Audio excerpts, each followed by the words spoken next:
For me, the other BS trophy in Avatar Frontiers of Pandora has to be the RECLAIM Pandora Trophy for destroying all of the RDA bases, camps, drills and outposts that are scattered throughout the game's open world. My first problem is that there are way too many of these to keep your interest up, as they just repeat the same base drill type missions over and over again, so you'll quickly lose excitement in destroying them because they're all the same. I mean, sure, there are a handful of bigger and harder bases every now and then, but even they get dull fast and go on for far too long. Another issue I have is that the map itself just makes finding them harder than it should be, as this is one of the most awkward and hard to use maps in any game I've ever played. And when the map's just full of clouds and fog that block your view of all the bases and drills and all the other things you have to destroy, it becomes a slog just to find the damn things in the first place. Though a tip that I'll definitely give is to look for the orange sections of the land, as that's where the area is contaminated by the RDA and their machinery.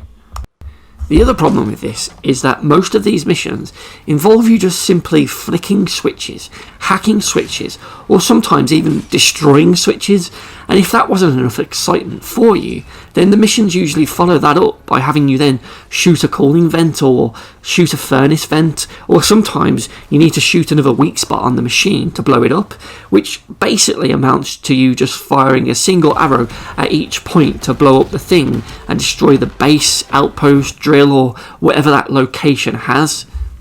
Now, Ubisoft did attempt to put some sort of challenge in there in your way of doing all of this fun stuff, as the bases are often guarded by lots of RDA mechs and soldiers who will try and call in more reinforcements as soon as you are spotted in their base or outpost or whatever it is.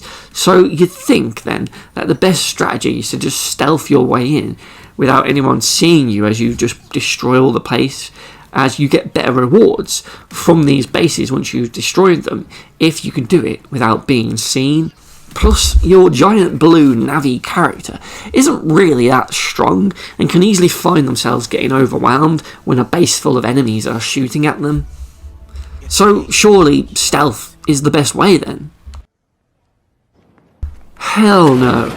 The best and fastest way to deal with the majority of these bases is to just run in, ignore all the enemies, and just flick the 2 or so switches and destroy whatever else it requires you to blow up with your arrows, because, well, as soon as you do all of that, regardless of how many enemies and mechs in these bases are shooting at you, the ending cutscene will just trigger, showing the base blow up and that bit of Pandora being restored to good health. Then when you are put back in control, all of those enemies that were just shooting at you are just suddenly wiped from existence, and you are free to just pick up the loot and wonder about your day.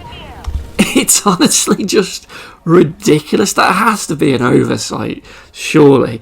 And to add to the BS, your character will often still say that none of the enemies saw you, and you'll still, more than often than not, end up getting all of the extra bonus loot for completing it in stealth, even though everyone in that base saw you as you ran in and just flicked all the switches and then shot all the weak spots to blow it all up. It's just ridiculous. And if that doesn't show you how BS this game is, this trophy is, and how little effort they put into this open world gameplay, I really don't know what will. So please, do yourselves a favour and skip this trophy, the platinum, and heck, even the game, because it honestly just bored me to tears, and it's just not worth your time, and it sure as hell wasn't worth mine, which is why the RECLAIM Pandora is that other BS Avatar trophy. Thank you very much for watching. Have you forced yourself to get through all of this game and get the platinum? Let me know how you got on and what you think of this game. For me, my 40 odd hours journey towards the platinum was filled with about 30 hours of just tedious boredom. So this was just definitely not a game for me, I'm afraid.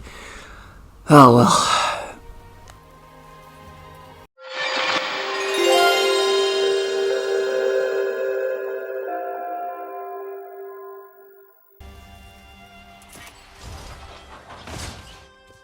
All that sneaking around was worth it. Sneaking around was worth it. Sneaking around was worth it.